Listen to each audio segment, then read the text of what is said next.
Bismillahirrahmanirrahim.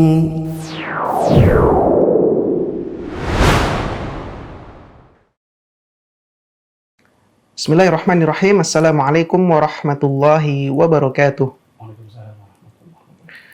Alhamdulillahirabbil alamin wassalatu wassalamu ala asyrafil anbiya'i wal mursalin wa ala alihi wa ashabihi ajma'in. Para pemirsa Mufid TV Official yang dirahmati Allah, khususnya para peserta program Mufid Islamic Academy.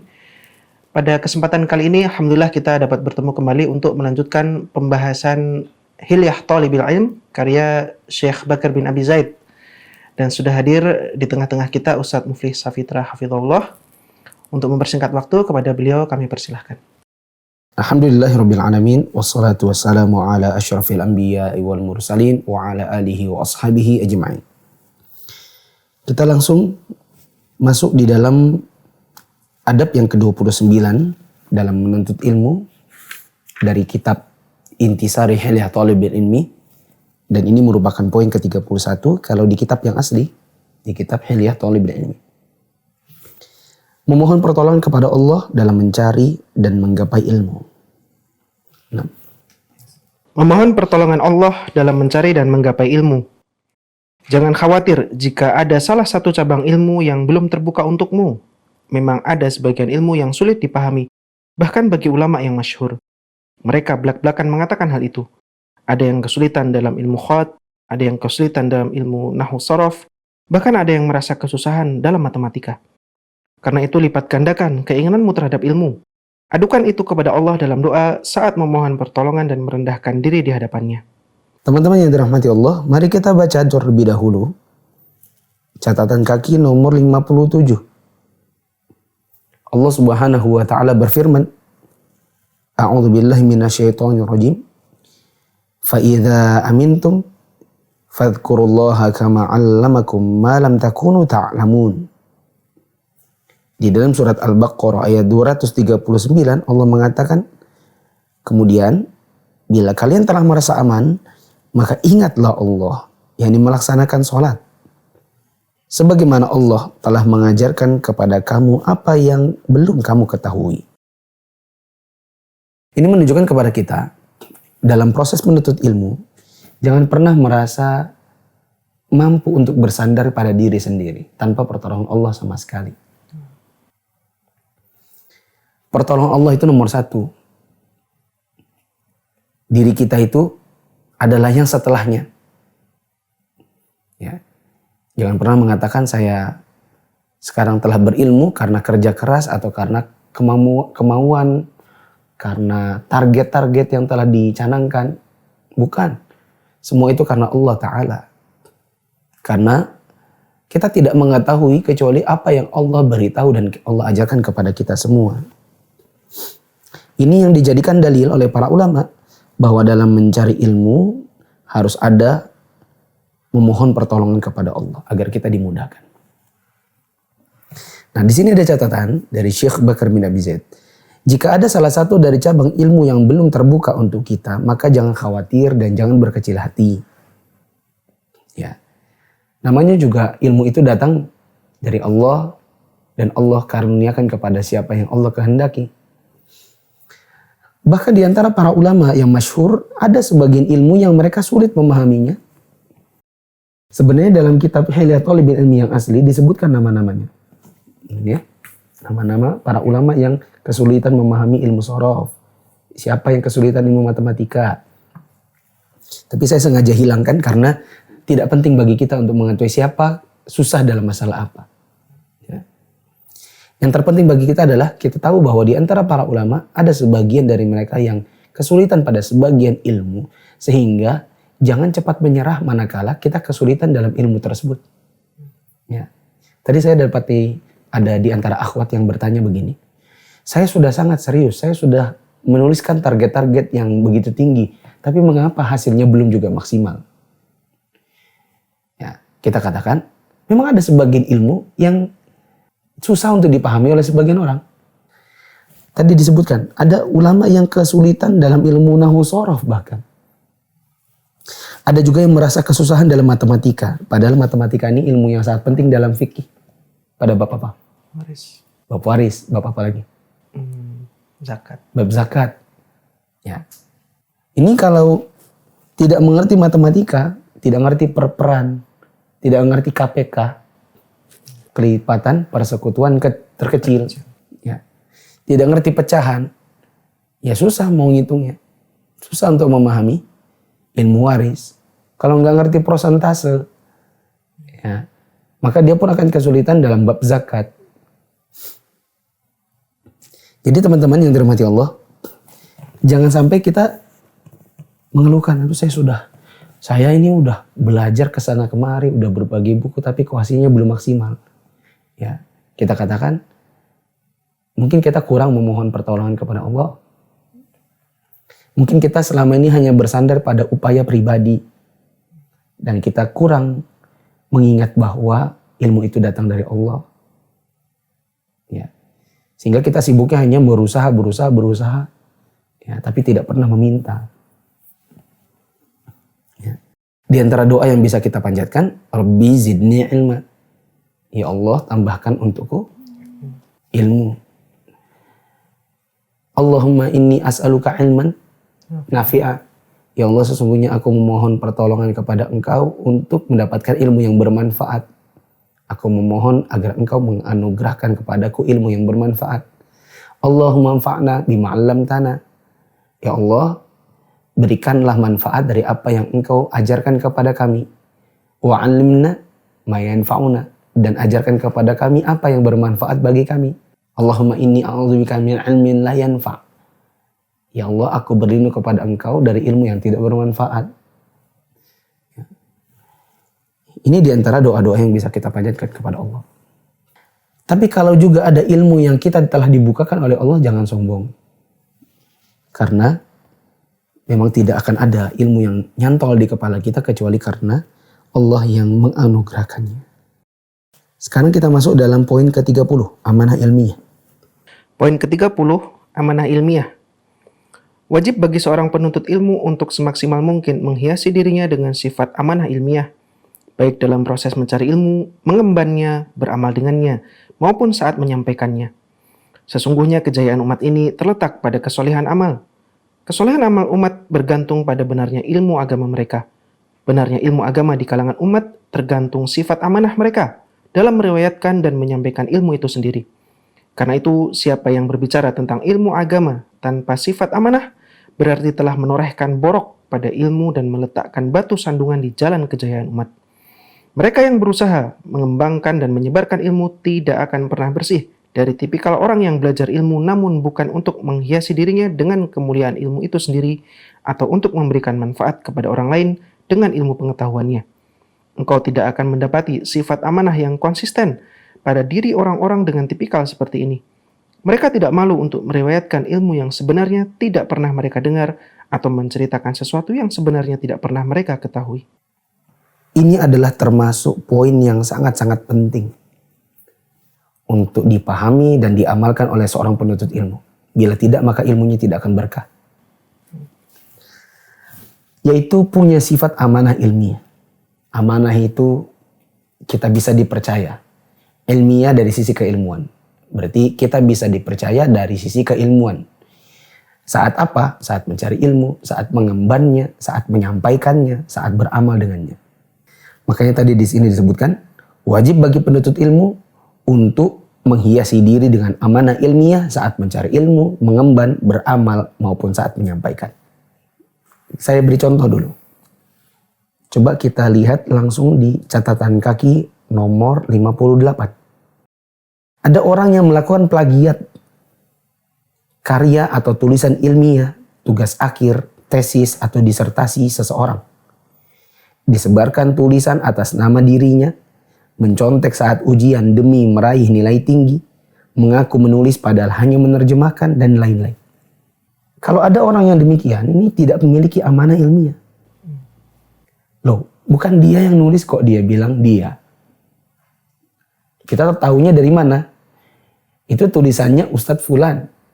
Lalu dihilangkan penulisnya, diganti namanya. Ada juga model yang lain. Yaitu sekedar menghilangkan nama penulisnya meskipun tidak diganti dengan nama dirinya. Supaya mengesankan bahwa itu tulisannya. Paham?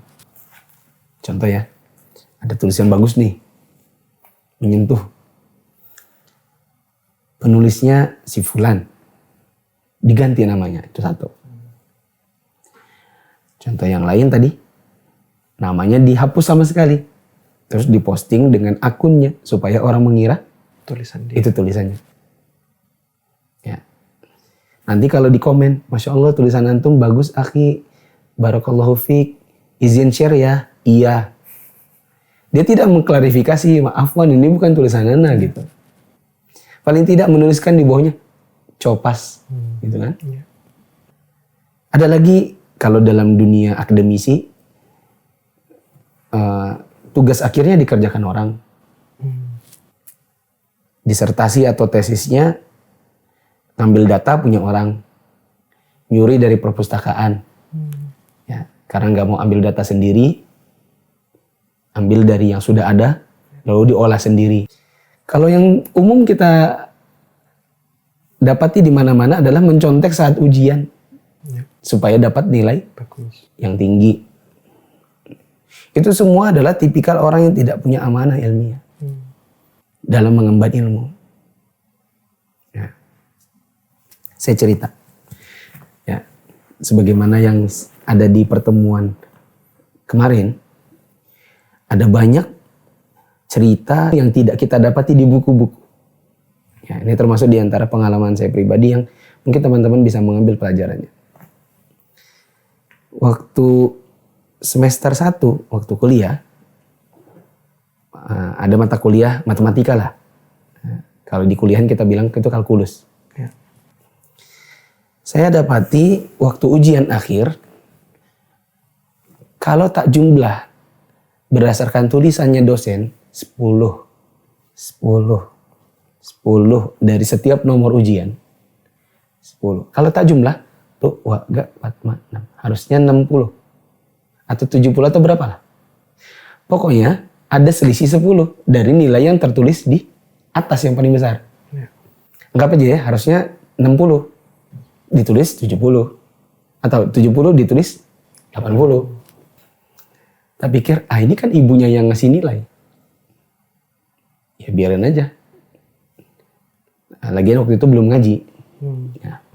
Udah pulang, bawa kertas ujiannya, tak masukin di map-map gitu. 1 tahun berikutnya, sudah mulai semester 3, udah mulai ngaji nih. Pas lagi bongkar-bongkar lemari gitu kan, mana yang sudah lawas-lawas yang nggak diperlukan mau dibuang gitu kan, biar lemari tidak menumpuk. Dapat kertasnya waktu itu, tak hitung kembali. Oh, wah, kok ini beda 10 ya? Terus merenung. Ini kalau saya nggak ngelapor, saya nggak amanah dong. Belum lagi dapat beasiswa yang duitnya adalah berdasarkan nilai. Kalau nilainya ini sebenarnya kurang, bisa jadi harusnya tidak, anggaplah nilainya A gitu ya. Harusnya tidak A, harusnya B aja.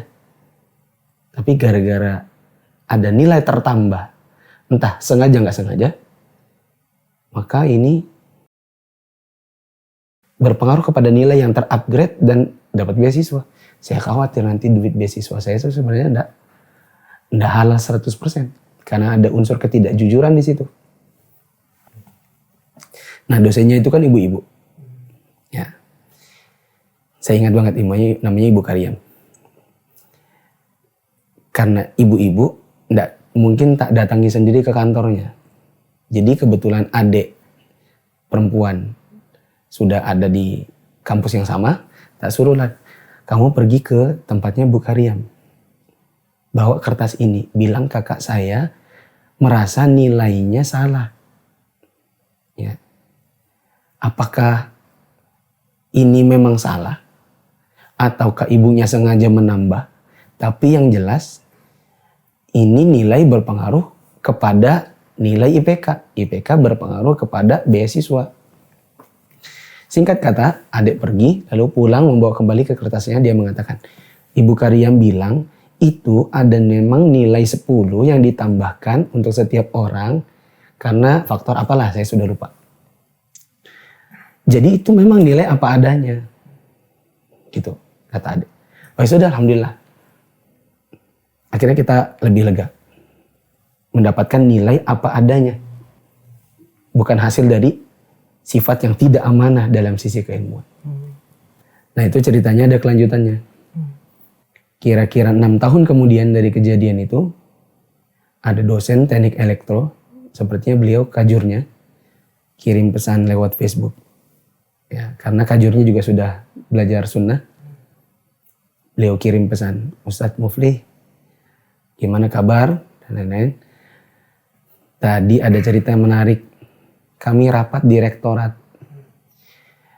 Ada sebuah sesi di mana Ibu Karyam, mungkin antum masih ingat, menyampaikan cerita. Saya dulu punya mahasiswa sekitar tahun 2004 pernah mengembalikan nilai,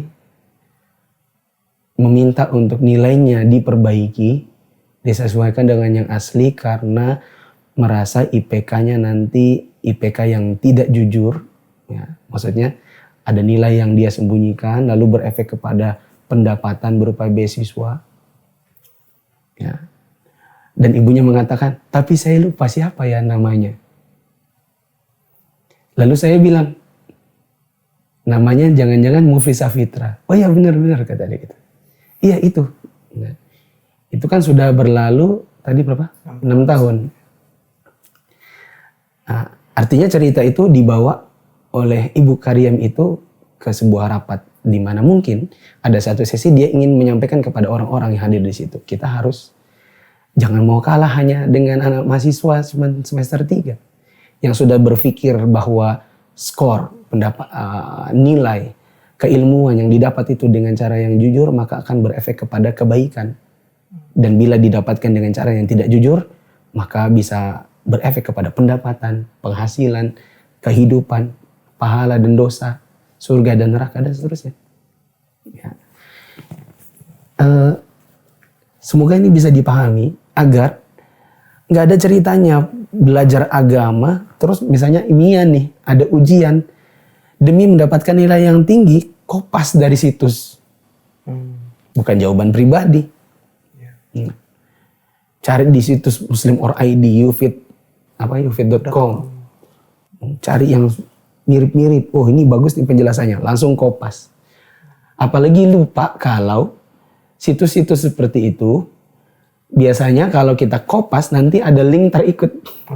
Kan ada auto link gitu ya. Muncul, lupa dihapus, kelihatan bahwa itu adalah hasil copy paste gitu.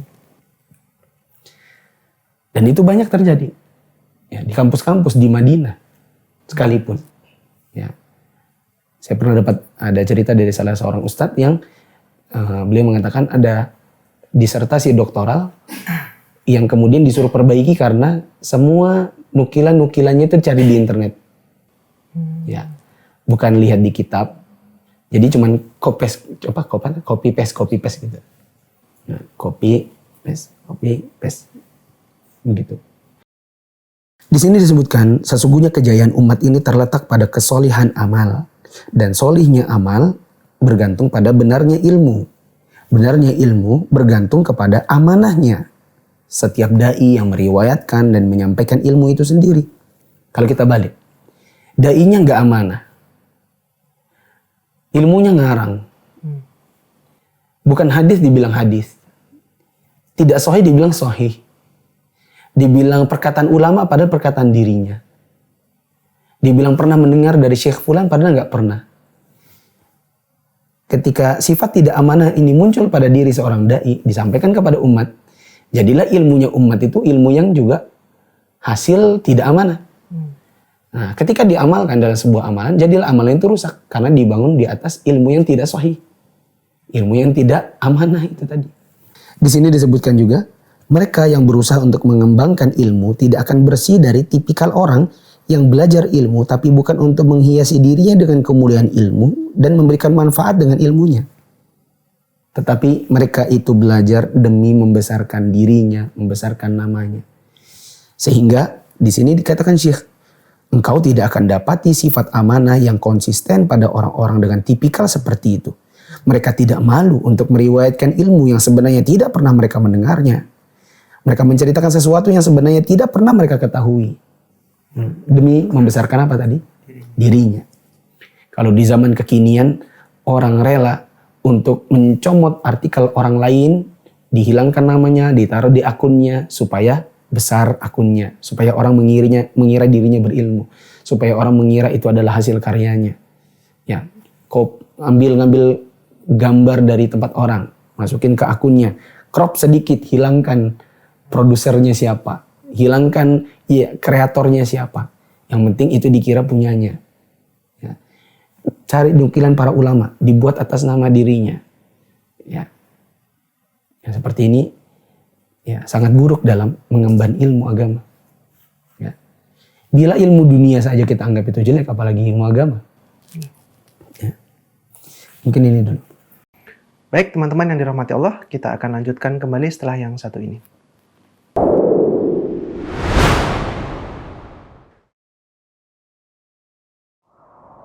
Ya, kalau orang tidak sholat, maka nol dia. Belakangnya 100, nggak ada manfaatnya. Makanya kita pernah dengar ada orang mengatakan, saya memang mas, saya kalau sholat itu memang nggak pernah. Tapi jangan khawatir, saya kalau sedekah banyak loh. Ya. Apa manfaatnya sedekah Anda? Karena sholat itu amal yang pertama kali dihisap. Rasulullah bilang, kalau sholat yang rusak, amal yang lain dia nggak berusak. Nggak ada manfaatnya Anda bersedekah. Karena amal yang pertama kali dihisap yang jadi patokan justru Anda tidak kerjakan. Yang kedua, orang yang tidak sholat, maka beritahukan dia khawatirnya statusnya kafir. Minimal kita mengatakan sholat atau tidak sholat bukan urusan saya, itu urusanmu nanti dengan Allah di hari kiamat. Tapi saya perlu beritahu bahwa Rasulullah bersabda, yang menjadi pembeda antara kita dengan orang kafir adalah sholat. Siapa yang tidak mengerjakannya maka dia kufur, maka dia kafir.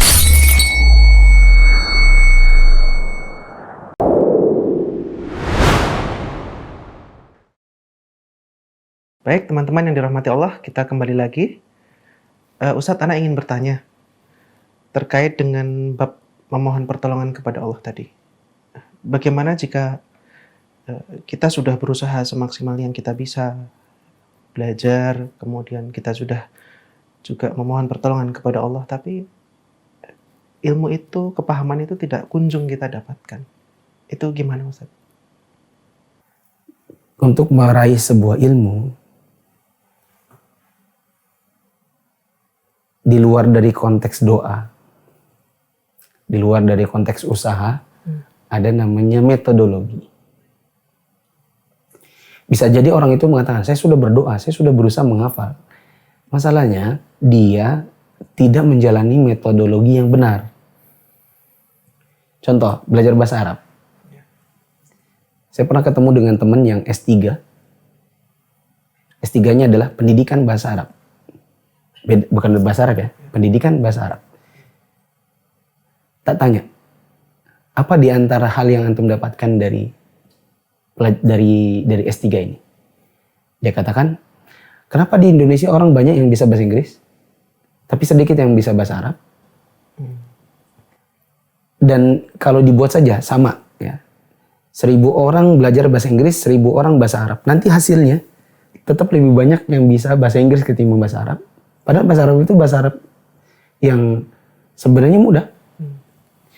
Kata dia, jawabannya metodologi. Orang belajar bahasa Arab di Indonesia itu langsung nahu. Langsung kitab muyassar, kata dia. Sementara harusnya dibuat dulu perkenalan-perkenalan dasar. Kita dulu mana ada belajar langsung past tense, present tense, past continuous tense, gitu kan? Pasti pertama kali, how are you? I'm fine, thank you. How do you do? How do you do? What's your name? Dibuat kita senang dulu memahami dasar-dasar bahasa Inggris. Makanya ketika akhirnya wajib untuk belajar grammar karena kebutuhan TOEFL, ya banyak dari kita yang berhasil. Sedangkan di Indonesia, banyak dari pemuda-pemuda atau tulabul ilm yang mau belajar bahasa Arab dimulai dengan kitab nahwu. Jadi, saya sudah belajar nih Ustadz, saya sudah berusaha menghafal. saya sudah berdoa kepada Allah. Tapi kok bahasa Arab ini susah banget ya. Jawabannya mungkin metodologinya salah. Ada lagi yang mau belajar fikih tapi langsung lompat ke usul fikih.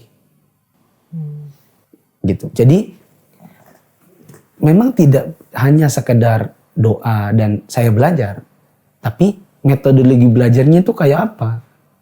Contohnya yang paling mudah adalah kajiannya lompat sana lompat sini. Belum tamat di sini pindah lagi sana. Belum tamat di sini, oh ada pamflet kajian baru pindah lagi. Pindah terus. Jadi nggak selesai belajarnya. Gitu. Ada pertanyaan lain? Boleh satu lagi Ustaz ya? Terkait dengan tadi Ustaz, amanah ilmiah. Di zaman sekarang ini kan banyak sekali Ustaz yang seperti tadi Ustaz bilang, ya dia tidak amanah dalam masalah ini. Itu gimana Ustaz sikap kita melihat yang seperti itu? Nomor satu minimal kitanya dulu. Jangan pernah terbersit di kepala kita untuk, apalagi urusannya ini dakwah, agama. Membesarkan diri dengan cara plagiat, ciplak, nyontek, curang. Ya. Contohnya kita mau terjemahkan buku. Ya. Masa terjemahnya orang kita ketik ulang? Tanpa membaca kitab aslinya, kosakatanya yang lebih bagus yang mana. Sesekali ini apa ya? Orang terjemahkannya apa? Oh saya nggak cocok sama terjemahan ini. Menurut saya terjemahnya begini. Atau ada kata yang sudah dicari di kamus, kok nggak ketemu. Orang lain ngomong apa ya? Oh ini toh maksudnya. Jangan semuanya diketik. Gitu kan? Itu namanya jiplak. Ya. Belum lagi misalnya bikin buku. Lalu bikin buku dikasih judul A, penyusun saya. Padahal itu bukunya orang cuman disadur-sadur. Gitu. Kenapa tidak katakan penyusun fulan, rujukan kitab anu, kitab ini gitu. Jadi intinya dari sisi kita dulu, jangan pernah mencoba-coba untuk berbuat curang. Kita mau cari pahala, jangan justru dapat dosa. Ya. Kalau antum menerjemah, bilang saya cuma menerjemahkan. Kalau antum menyusun ulang dari mengambil atau menyadur, maka tampilkan buku mana yang antum sadur. Ya. Jangan seolah-olah itu adalah hasil kepala saya. Ya. Semua ini adalah hasil pemikiran saya. Padahal cuma nukil-nukil. Ya. Bila memang ada referensinya, sebutkan referensinya yang mana saja. Ya. Bila itu bukan tulisan antum, jangan pernah bilang itu tulisan antum. Bila tidak ada namanya, maka jangan pernah kasih nama antum. Ya. Dan ketika tahu itu bukan punya antum, lalu ada yang bilang, Masya Allah, bagus tulisan antum. Jangan pernah bilang, Alhamdulillah, jazakumullah khairan. Ya. Itu namanya memakai pakaian palsu. Sudah bukan tulisannya, pujiannya juga pujian palsu. Ya. Karena didasarkan pada sesuatu yang palsu. Adapun kasus kita mendapati orang lain seperti itu, maka yang terbaik adalah menasihati. Bilang, akhi, Anda dapati antum share tulisan seperti ini. Apakah itu betul tulisan antum? Ya. Paling kalau dia gengsi, dia bilang, oh enggak, itu Anda tadi nggak bermaksud begitu. Gitu. Ngeles gitu ya. Ya kalau mau dia jujur, oh iya itu bukan Ana. Kenapa kok namanya tidak ditulis? Oh iya afwan, itu memang tidak ada namanya. Oh gitu. Kenapa Anda tulis saja hanya copy paste? Oh iya tak tambahin. Gitu. Kalau dia nulis namanya, kok tuh antum tulis nama antum? Padahal antum tahu itu bukan punya antum. Oh iya Ana tadi. Antum ini sih yang amanah. Jadi kalau memang itu bukan tulisan antum, ya jangan dikasih nama. Gitu. Baik teman-teman yang dirahmati Allah, itu tadi faedah yang bisa kita ambil dari beliau Ustaz Muflis Safitra. Kepada para peserta MIA yang memiliki pertanyaan dapat langsung menyampaikan di grup kepada mu'alimin atau mu'alimatnya. Subhanakallahumma wa bihamdik, asyhadu an la ilaha illa anta, astaghfiruka wa atubu ilaik. Assalamualaikum warahmatullahi wabarakatuh. Waalaikumsalam warahmatullahi wabarakatuh.